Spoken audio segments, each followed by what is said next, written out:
Hey everybody, welcome to another Probably Private. I'm Catherine Jarmal, and today what we're going to do is we're going to learn about how we can get an image into some sort of text format. Now, why might you want to do this? It might be like me, that maybe one of your first projects with your own data might involve photos or something like this, and you might be thinking, yeah, I'd like to be able to work with, an LLM or maybe work with some NLP basics and sort my photos in a certain way based off of what's in them. But first, I need a good description of what's in them. Now, theoretically, you could go there and label all of them, right, yourself. And that's also not an awful idea, but it's probably tedious, right? So can we use some sort of machine learning model or AI model to help us do this task? And we're going to look at a few different ways to do that locally today. Okay. So I have a notebook for us. I'll put a link, but it's in my repository on GitHub, which I'm going to be sharing a bunch of stuff on getting started with local AI. So check that out if you want to. And what we're going to look at today is kind of the different ways or approaches that you can do. Now, if you're working with photos like me, what I'm going to show you is probably the best way. But if you're working on I have a photo of some text and I want the machine learning model to take that photo and turn it into the text that's on the page, that's actually what's called OCR, object character recognition. And there's specialized models for that. So what I'm going to show you today is like my type of workflow for I have photos and I want text. But if you're actually working in OCR, you should probably use different models. Similar workflow, different models. Okay. So the easiest way to do this to get started is to actually make sure that the photos are on the GPU machine or available via the GPU machine, and to literally just run the models via Hugging Face libraries on that computer. That's just the easiest. If you, like me, got used to or like using Jupyter, you can set up a Jupyter lab on that thing and you can log in and get your Jupyter lab started and then just have notebooks that you use, or you can just have Python scripts that you use. To do this, you're going to have a Python environment set up. You're going to download the models from Hugging Face via the CLI, and I'll put a link to how to get started on that. And then you're going to either install the Jupyter server and move this notebook over, or you're going to log in. Okay, so I'm going to show you logging in. I'm now on my GPU machine, and I'm going to just literally open IPython. And you can copy and paste via shell. It works over SSH, no problem, but I can literally just go up here. This is going to use a BLIP. So you might have heard of CLIP and BLIP. They're just two different types of training models that can do this image to text. So CLIP was developed by OpenAI, I believe, released the first CLIP models, but you can find CLIP models from a bunch of people. And BLIP was first developed by Salesforce, and you can find Salesforce BLIP models, but I think also there's a few BLIP models from other people now too. But we're just going to use this one. This is like one of the popular image captioning ones using BLIP. We can see we have from Hugging Face, from Transformers import pipeline, and then we have our pipeline, which is image to text, and we just name the model. Yeah, we have some notes here, some warnings. I could probably set up something to be even faster. But my main concern is this for certain running on my GPU? And yes, it is. So it's using the one GPU I have on this machine. And then I have, for example, here a photo. This is a photo that I will share the article for, but it's for Maria Mirzakhani. And she was an esteemed professor and thinker and mathematician, kind of very creative mathematicians. I guess all good mathematicians are also creative.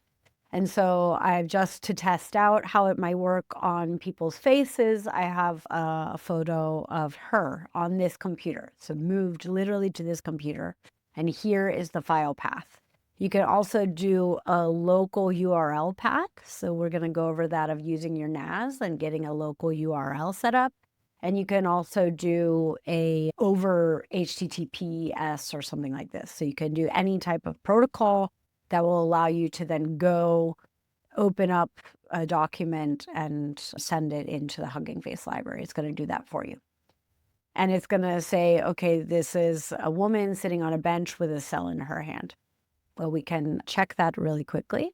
So this is actually the photo that is used. I don't see a cell phone, but it does appear that she is sitting on a bench. So, okay, this is one possible way. And we can see maybe if you run this on some of your local photos, you will see some photos that it does better on, some photos it does worse on, right? This is part of why you run your own AI, so that you can test many models against one another for the type of data you have.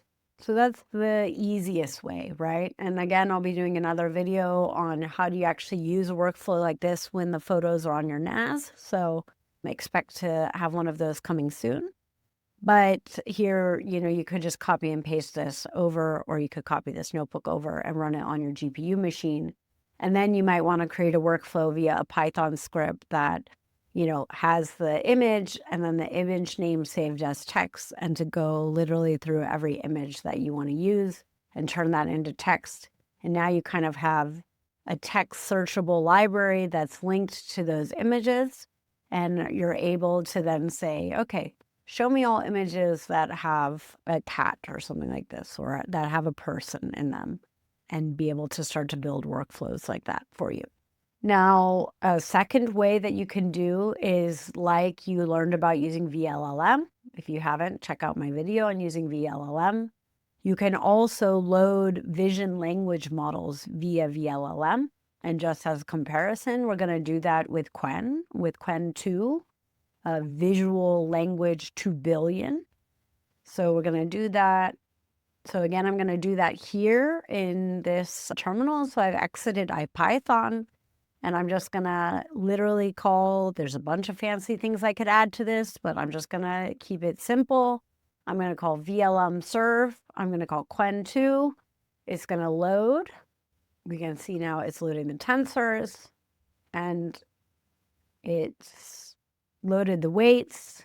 It's using 4 gigabytes of memory. Okay, and now the application has started. So now once I know the application has started, I can go back to my Jupyter Notebook. I can call in OpenAI API. Again, I don't need a key, and my URL is based on the IP address. This can also be an IPv6 address. It doesn't need to be IPv4, but it doesn't really matter. I'm basically just going to figure out how can I reach that machine over my local network. And then this is just an example, using a URL, so that my machine can go grab this URL. It's going to describe it in one sentence. I'm going to start my client. And here's from Encyclopedia Britannica, Statue of Liberty Island, New York. And I'm going to call the completion, again, making sure that my model name here matches my actual model name. And it came back. And what does it say? It says the Statue of Liberty stands majestically with the New York skyline, right? So we can see here, okay, for that, it's working well. But what we're also going to do is we're going to try that same image and see if we get a better result. And to do so, what I'm going to do is I'm showing that I have it here on my desktop. I can do my local image path on this computer. So now this is my non-GPU computer. I'm going to encode it, base64 encoded, and I'm going to get it ready so the decode UTF-8 is so that it can be sent over without problems. And this is going to go in as a big URL. So basically, I'm encoding the data literally as its own, essentially, document, and it will just work with the way that vLLM is set up. So I'm going to send this over. We're going to see, we get it back very quickly, and we get a woman with short hair wearing a blue jacket is looking off into the distance. So your results are going to vary, right? And your results are going to vary across models. And that's part of why we're doing things locally and why I'm trying to show you many ways to do this so that you can figure out what works for your workflow, it works for your data. But this is just two really, I think, easy to get started with examples of taking something like an image and turning it into text, if that's going to be part of what you want to do as part of your local AI workflow. And I have some work in progress here. So it seems to me like Hugging Face will eventually make image to text directly available via the Hugging Face serve command or transformer CLI serve, but it doesn't work yet. So this is just a little note for myself to also go back and to test as Hugging Face starts to build out more models, more transformer models that they can use for serving. And I imagine eventually this will work where you can also just use transformer CLI serve and you don't need to use vLLM. So if literally all you're doing is image to text, it makes a lot of sense that you don't have to use language image to text, but instead could just use image to text. So that's why I show you that this might be available one day. So have a look around on Hugging Face. You can look at a bunch of the different image text to text or image to text. So these are both different types of things that you can search under. You can look at a bunch of the models, you can compare them, and you can start testing them out, right? And again, use smaller models first, because if they work and they fit on your local GPU, that's great.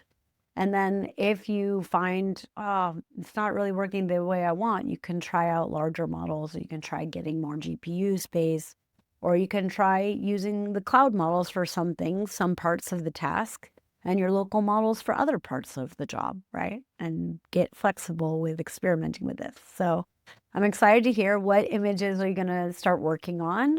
Did it work out for you? What models worked well for you? So depending on when you're watching this video, there might be a bunch of new models here. And I'd be really curious to hear what models are your favorite, what were your results, and maybe also start to share, okay, I'm using photos too, and most of my photos are of nature, and I think this model performs best on that, because the more we can share information with different types of local AI use cases, the easier it's going to be for all of us to, kind of adjust what we're thinking about, what models we need, what data we need to do the types of local AI tasks that we're hoping to do. So I'll see you in the next video.